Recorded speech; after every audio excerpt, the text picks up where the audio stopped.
Yes, greetings everyone, greetings everyone. Once again, it's your brother here, Kwame Goza.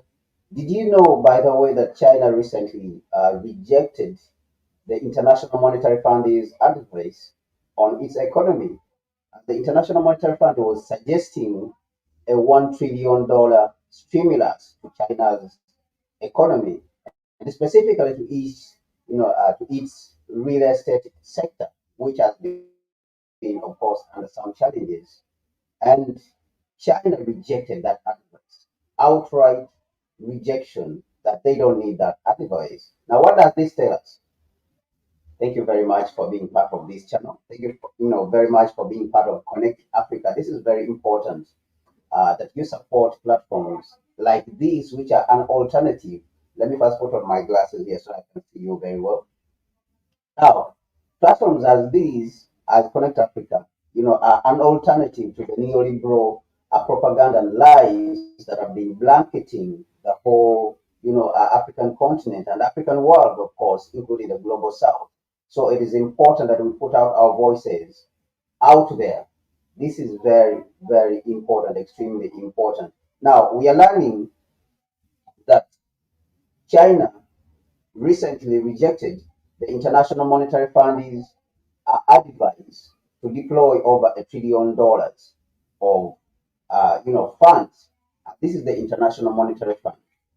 Now we know what the International Monetary Fund has done in many of our countries, especially the African countries. We very well know this. Complete devastation. We saw recently, they are making inroads into Ethiopia because Ethiopia has been one of the most independent economies on the African continent. We saw the devastation that is happening in Nigeria. People are demonstrating against the neoliberal policies, and we saw the placards. We saw the level of consciousness, raising up, in the Nigerian population. But of course, the heads of state are not listening, which is very different when it comes to China.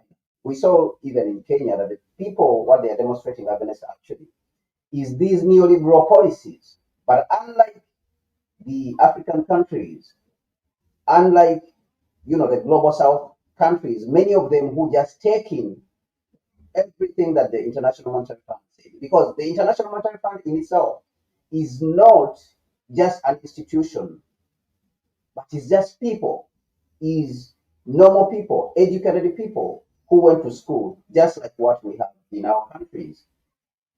What this teaches us is that we have the same minds within our society, but these minds are being ignored in many cases. We have brilliant economists, we have brilliant, universities, people and universities that are producing some of the best economists, even in our countries. But these people are not normally listened to when it comes to advice on the economy by the ruling class normally of the day. And this is simply because these ruling classes on the African continent or in the global south may be under the influence of some powers or what other people have been calling conspiracy theories. But we are coming to understanding that this is not a conspiracy theory anymore. And we can read all the works of our ancestors who have illustriously shown us the danger of following the International Monetary Fund and Western institutions. Because people like Kwame Nkrumah have mentioned that these are colonial instruments that are going to destroy us.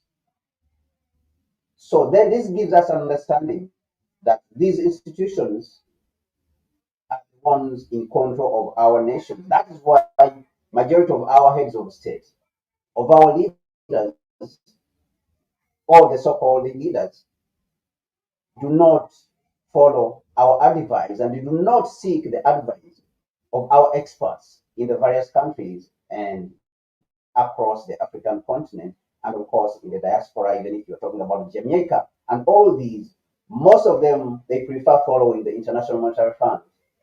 So we are going to ask ourselves, as China has done it, is there another way for us?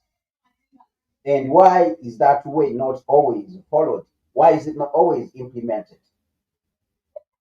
Is it because we are not speaking enough as African people?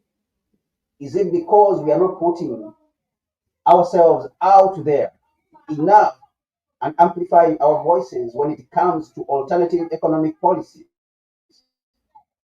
for the development of the African continent, for the industrialization of the African continent? Because you will ask yourself, why would a thinking president or a minister of economy or a government on the African continent appears and allow the International Monetary Fund to give it advice on how to govern its economy and govern its people? Why would they give us advice?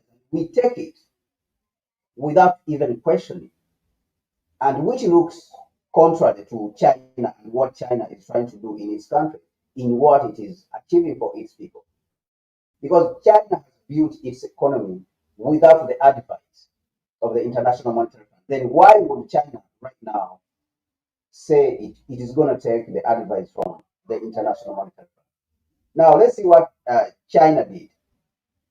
Now a few months ago, China ran into some problems in its economy with the collapse of the real estate giant called the Evergrande. Evergrande is one of the leading real estate giants in the Chinese market. All right. So when it faced collapsing, China did not run out to bail out this company because the people who were investing in this company were individuals. Let us also remember that in China, real estate is very important to the point that it contributes almost about 20% of GDP in the country. And therefore, a lot of Chinese invest in real estate. But China did not rush out to invest more. China did not rush out to bail out Evergrande. Because if you remember President Xi Jinping, what he said, that real estate or houses are not commodities to speculate on. They are places for people to sleep. Because all those people who had a lot of money were investing in real estate and they were giving that money to Evergrande. And therefore, Evergrande was over speculating. But unlike the West, whereby the financial players on Wall Street destroyed the whole global economy, the financial players on Wall Street in 2008 destroyed the whole economy through excessive speculation. But the Obama administration and the Bush administration came out to bail them out. Unlike them, unlike the West, China said, we will let the market play out. We believe that those are short-term remedies. We will let the market play out, and we will not bail these institutions out. Instead, what China did, it just did a little bit of bailing out of the states or the various provinces where these businesses were located, so that those businesses, those houses which we are facing collapse and about to be finished, could easily be finished, could easily be completed, and then be handed out to people who need them at a cheaper price. Let us look at what this article is saying from the Business Times. IMF wants China to deploy one of physical resource to complete and deliver pre-sold properties or compensate on buyers. Now, this is the advice, because remember I said that China grew with its economy under President Mao Zedong. China closed itself off and built capacity, built industrial capacity. And of course, this is the reason why Western countries were rushing into China to invest, because China had capacity. They built up a strong base. And of course, we have had this narrative, a false narrative, of course, in the West, which claimed that President Mao Zedong, the revolutionary chairman Mao Zedong, never contributed to China, which is false if you are talking to Chinese. If you're talking to Chinese, they will tell you that Mao Zedong built the foundation upon which Deng Xiaoping came to accomplish what he accomplished during the reform and opening up after the death of Mao Zedong. And they will go on to tell you that without Mao Zedong, Deng Xiaoping would not have accomplished whatever he accomplished because he would not have had a strong foundation. And this is true. This is true. Because if you look at places like Ghana in the African continent, this is a place which had a strong foundation that was built by President Kwame Nkrumah, the revolutionary, the teacher, and the sage at the same time. Ghana had a very strong foundation upon which it was built. But the people who came later on, after Kwame Nkrumah had gone, they completely destroyed everything that Nkrumah had started instead of building on it. Now, this is contrary to what happened in China. What happened in China is that the people who came after Mao Zedong, who is Deng Xiaoping, of course, we all know this. Deng Xiaoping decided to build on what what President Mao Zedong had started and just accelerated. So today, when you come to Ghana, most of the industries that were started by Kwame Nkrumah were destroyed or left to rot, and some of them are still existent even today. But most of the infrastructure, base infrastructure which he built for the country, like the Akosombo Dam, the Tema Motorway, the Kotoka Airways, the Ghana Airways, of course, which was collapsed, and all the other industries. He established the Ghana Atomic Agency, established the Black Star, line, shipping line, which was supposed to serve the African continent as the continental shipping line. Today, we don't have even a shipping line on the African continent. So he established the best industry, but all this best industry would come to be destroyed by the subsequent neoliberal governments. They were destroying under the guidance of Washington and Brussels, because Brussels represents the European Union. They were destroying under the guidance of the CIA, simply because they did not want, the CIA and the Americans never wanted competition from the Africans. Now, this is contrary to what happened in China. This is a different thing that happened in China. And that is why China built itself. It built itself independently and China rejected every advice from the International Monetary Fund and World Bank. And they built their country solely on their own ingenuity and their creativity. And does this mean that we don't have that creativity also as Africans? We do have this creativity, but we are probably not harnessed this creativity to the extent that it should be used. So the Chinese, what we are seeing here is that the Chinese authorities rejected. They rejected it. They rejected the International Monetary Fund, a proposal made by the International Monetary Fund. The Chinese authorities have rejected a proposal made by the International Monetary Fund to use central government funds to complete unfinished housing, a key problem preventing a turnaround of an industry that's been a major drag on the economy.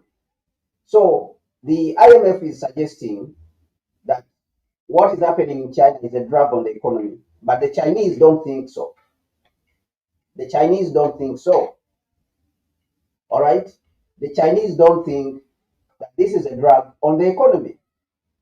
Because when you start taking their advice, then you are opening a door for their interference in your country. We have seen in our countries. They come and tell you, sell this, sell the airport, sell the power plant, sell the energy industry, sell even the water which people take. You cannot go to China as a private company from the West and establish a monopoly over Chinese water. This is happening in Africa. Over Chinese energy, the Chinese energy industry, dams which are providing the base of the energy supply for the population. You cannot do that. It is happening in Africa. We have seen this recently in Uganda, that Total Energy took over a dam in Uganda. We have seen this.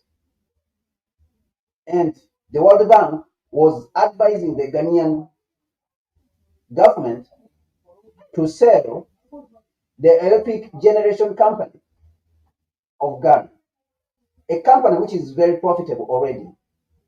They were telling them that they should privatize it and give it to foreigners. And what we realize is that these so-called companies who come to buy it, to buy these resources and this infrastructure, they are actually attached to companies like BlackRock, hedge funds, and all these Wall Street. They are attached to them. So it tells us, like what Nkrumah told us, that they are working together. So the Chinese rejected it. The IMF called on China to deploy one of physical resources to complete the and deliver pre-sold properties or compensate buyers. According to an annual review of the world's second largest economy published on Friday, it put the cost, equivalent to 5.5 of gross domestic product of over 4 years.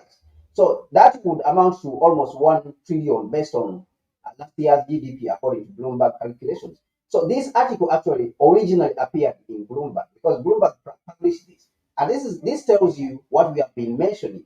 Because the thing is, there's only a few spaces, there's only a few dimensions in which imperialism can run: the media, the military, these financial institutions that are exploiting the United States government. So if we track their tactics, we can know them, and China knows them. Because what we are seeing is that Bloomberg, which is a neo-colonial mouthpiece, came out to say that the Chinese have refused this. Where did they get the news? Of course, they get it from the International Monetary Fund. They're working together. Like what we have seen in Nigeria, that these have been publishing some news which is false news, but they're working with the international oil companies in Nigeria. And they're working with the banks like Standard Chartered Bank, which Dangote say that they are frustrating him and they wanted him to fail. Standard Chartered Bank, because Dangote went there to borrow some money. And Standard Chartered Bank is a British bank. We know this. And we know that the neo-colonial web works together, whether it's in the United States, Brussels, or London, or Paris, all this. So they say that is the solution that China all but ruled out in an official response, including in the report. China ruled out this kind of solution. They said they don't need this advice. They don't need this kind of advice. We believe that we should continue to apply market-based and rule of law principles in completing and delivering these units, said Zhang Zhenjin, the IMF's executive director for China, who was elected to the fund by the government in Beijing. Now, even their representative, their executive director, IMF's executive director for China, was even elected by the Chinese government. Unlike our countries here, where they just choose anyone who has worked. If you monitor our countries in Africa, ironically, of course, most of our governors, most of our ministers of finance, a lot of them have worked in the World Bank. Now, what happens with our countries in Africa is that most of these people have worked over there. So when they come back here, they're just appointed by the International Monetary Fund as executive directors. Or even when they come from the International Monetary Fund, like what we are seeing with Zhang Zhenxin, when they finish working there, then they come here and they give them a job of a minister of finance or a governor of a bank. Then they will definitely implement everything which the International Monetary Fund has been doing. If you monitor it, for example, the previous minister, the previous minister of finance in Ghana worked with the World Bank somehow. And the vice president, actually, of the current vice president, has worked with the World Bank. The previous finance minister has worked with Wall Street. So if it is not Wall Street, it is the International Monetary Fund, it is the World Bank, it is the International Finance Corporation, or any other Bretton Woods corporations. But for China, even for them to be a representative, for them, or in the International Monetary Fund, you have to be elected to the fund. You have to be elected to the organization by the government in Beijing because they don't want you to bring crooked ideas to the government or to China, which will destroy China. All right. So China said that it would be inappropriate for the central government to directly provide the physical support, as it would lead to expectation of a future government bailout and therefore moral hazard. Now, let me say this. Let me say this. China is in the process of restructuring its economy actually from an economy which is led by advanced industrialization, advanced technology, from key technology. And that's why, of course, we are seeing the confrontation with the United States because China is adjusting its economy to a high value economy, which is manufacturing, for example, electric cars, semiconductors, manufacturing its airplanes. China already started even manufacturing.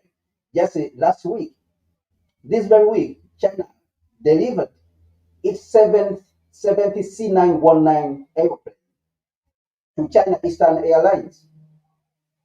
So its own grown airplanes are now flying in the air, even though the West at first was laughing at them. So China is adjusting its economy to a high value economy powered by key technologies, key advanced technologies, including semiconductors, artificial intelligence, electrified vehicles. You can talk of electrified trains. China is the leader when it comes to trains, electrified trains, high-speed trains. It is completing over 50,000 kilometers of high-speed rail. It has more high-speed rail, more than anyone else combined in the world.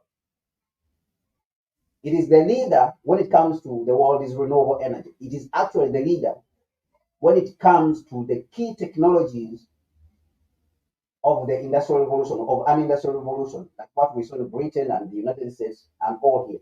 So China is saying we are not looking at the past, at things of the past. We are looking at the future. Our economy is going to be driven by future technologies. Don't send us back to the past. All right? So this is what is needed even on our African continent. There is a way. Is there a way in which things can be done? So if you have time, you can go out and read through these articles. And the authorities are unwilling to lend more support to the housing sector because this is a key lesson actually in the free market economy. If anything, China is teaching the West what free market economy is. Do not intervene in the market. Leave everything to settle itself. The people who are speculating on real estate and causing bubble in the real estate, let them suffer for it. Let them suffer for it. Let the market stabilize itself. Don't intervene. It's the same thing that we are seeing. It's the opposite of what we are seeing actually that happened in 2008 when there was a bubble in the West. And of course, it was also because of real estate. And they are still paying for that mistake. They are still paying for those mistakes. Actually, those mistakes, the rest of the world paid for them. The rest of the world paid for these mistakes, which mistakes were made majorly by the West. They were not made by us. The mistakes were majorly made by the West. So China said, no, we will not go in that direction.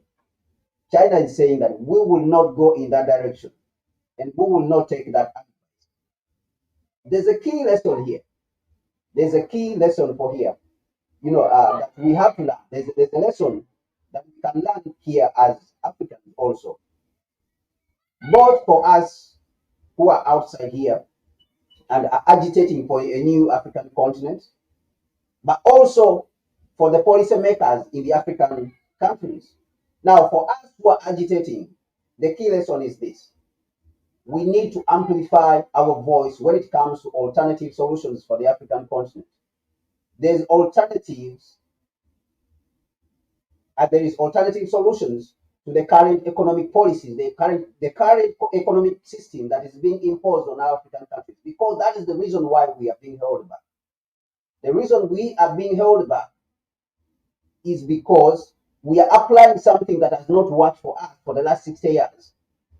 While China is moving ahead rapidly into rapid growth and modernization and advancement in technology, in the transport system, in the energy sector, and in everything, in key technologies, while China is advancing ahead, we are not advancing as Africans. So the lesson here is very clear that there is an alternative. And that alternative, we need to trumpet it more. We need to look at our economy further. We need to have an economy that is driven by solutions from home. We need to do away with an international economic, system which is driven by the International Monetary Fund and the World Bank. And we need to forcefully push this. Even you, the policymakers, I know there may be some policymakers who are watching us and they are into the African government. They're working in African government. They need to understand that there is alternatives. We don't have to be enslaved by the International Monetary Fund. We do not have to be enslaved by the International Monetary Fund. There is an alternative to these things that we are going through, to the hardship that we are going through. Let us see what Nkrumah said. Because these things are teaching us key lessons. What did Nkrumah say, for example? And it seems like, to me, it seems like Nkrumah, or the Chinese, are following what Nkrumah said. Because Nkrumah said that it is far easier for a proverbial camel to pass through the needle's eye, hump and all that, than for an actual colonial administration to give sound, honest counsel of a political nature to its liberated territory. We know that China is a liberated territory. Now, if we ask a question, are our heads of state following this advice? Of course, they are not. They are not following Nkrumah's advice. It seems like it is China which is following actually Nkrumah's advice. When Nkrumah cried for unity, African unity, because he saw it that is African unity the only solution that will be able to deliver us from the gallows of imperialism and its institutions, which are integrated and they are positioned just to take us out, just to eat us, just to feed on us. That's how they are positioned. They are positioned just to achieve what the colonialists achieved during slavery and colonialism. Is the same objective that they are achieving with these institutions. So this is what Nkrumah was warning us. So to the key policymakers, I know they may be out there watching me. They need to note this. You need to note this, that there is an alternative. And what is that alternative starting with? We can depend on our own resources. Since 60 years ago, when we got independence, we have our resources which we can depend on. We don't have to have ministers riding in extravagant vehicles. Cut down on expenditure. It is being done in Burkina Faso. It is being done in Mali and Niger. It is being done in China. Cut down on excessive expenditure and live within the means of the people. And this is what they don't want. We go to countries like Kenya. We have bloated budgets due to excessive pay to civil servants, especially the ministers and the MPs. $80 billion annually, which is being spent on Kenya's budget. And of course, I will not talk about Nigeria because it is a different case over there when we go to Nigeria. This is for the whole continent because we are interested in the unification of this African continent and rescuing it from the gallows of neo-colonialism and its institutions, which is the International Monetary Fund. We need to open a war on the International Monetary Fund and the World Bank on this African continent. We have to open a war against anyone who works with those institutions in impoverishing our resources and saving off our resources. We have the knowledge. We have everything that we need to get on this task and complete it in its entirety to unify the African continent. So the lesson is clear for all of us. We who are agitating for a unified and rapidly reconstructed Africa, And those policymakers who I said I know that they are watching me, they need to change their ways.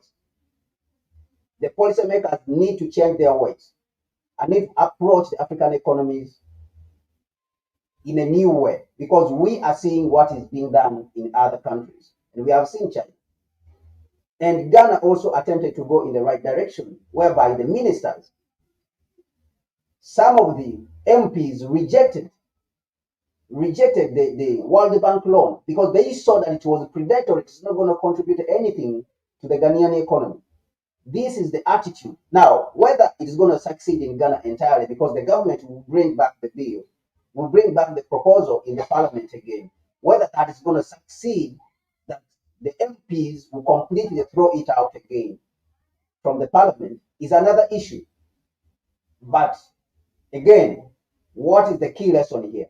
There is an alternative, and the alternative is to depend on our resources. And the African people, all of us, we need to demand that the people who are leading our various countries live within their means. They will live within the means of the countries and within the means of the people they are governing. They should cut down on their salaries and use the monies for investment. There's no reason why people like President Akufo-Addo or Tinubu would borrow $11 billion, and when we come to the country and ask him, where did he invest in the future of the country? And we don't see where he invested that money. Where is the industries that he invested in? We don't see any industry that he invested in that's going to print money in form of profits for the next generations with all this money that was borrowed from the International Monetary Fund. Maybe the money did not come through. But what do you think out there, if you are watching with us? I want to appreciate you once again for being part of us, for being part of Connect Africa. We always appreciate you. Put your suggestion in the comment section. How do you think we should approach this situation? Because in China, they are rejecting the International Monetary Fund. In Africa and the other countries of the global south, they are embracing that. They are embracing this, International Monetary Fund and the World Bank. What do you think we should do about it to confront this problem? Because this is a problem that we must confront within this generation. Remember, like I said, that Franz Fanon said that every generation must discover its mission and fulfill it, or betray that mission. And I believe that the mission of our generation is to rescue the African continent from the gallows of neocolonialism and its institutions, which are integrated all over the African continent. So come and come and walk with us on this journey of liberating the African continent. So put your suggestion in the comment section. Share the video. Don't forget to share the video with other people. Like the video. Don't leave without liking the video. That is very important. It will help the algorithm, and it will help Connect Africa to grow massively, so that the information can reach out to other people. And also go out and watch other videos that we have, published recently. There's a lot of videos on the media, on the Western machinations, when it comes to the media, the attacks on Dangote refinery. We have spoken extensively on the International Monetary Fund when it comes to the issue of Ethiopia. We have spoken extensively about these things. We have spoken about the third industrial revolution and the fourth industrial revolution. All these important videos are right here in Connect Africa, and Africa Imagine. Those videos are there. Go out and support those videos and share them with other people, because we are living in an era whereby we must help our people to get conscientized. We must increase the conscientization, because Nkrumah said that the revolution is not just a revolution, but the revolutionaries must give it a push. We must not wait for conditions to be right, but we must help them and give them a push. So giving the revolution a push, it means that we must conscientize the people and bring them to the understanding that the time is now. Not only to conscientize them, but to let them know that the time is now. So that is what we are doing. And you can make that contribution today by being part of this journey of liberating the African continent. So share the channel, like the programs that we are doing, and go out and watch the other videos, because there's a lot of information that is packed in there, like the program which we delivered today. Very important, we deliver the program in the morning or in the afternoon, depending on where you are. We deliver that program, and it talks about why the United States and the West wants to stay on top of the domination of the global economy or the global world. We looked at a lot of things. So come out and support the channel, share it with others, invite other people so that we can grow our own alternative media platforms as Africans and people of African descent in the diaspora. Thank you so much once again. My name is Kwame Bonza, and this is Connect Africa. I'm out of here for today, and I'll talk to you once again. Maybe later on. Who knows? Thank you so much.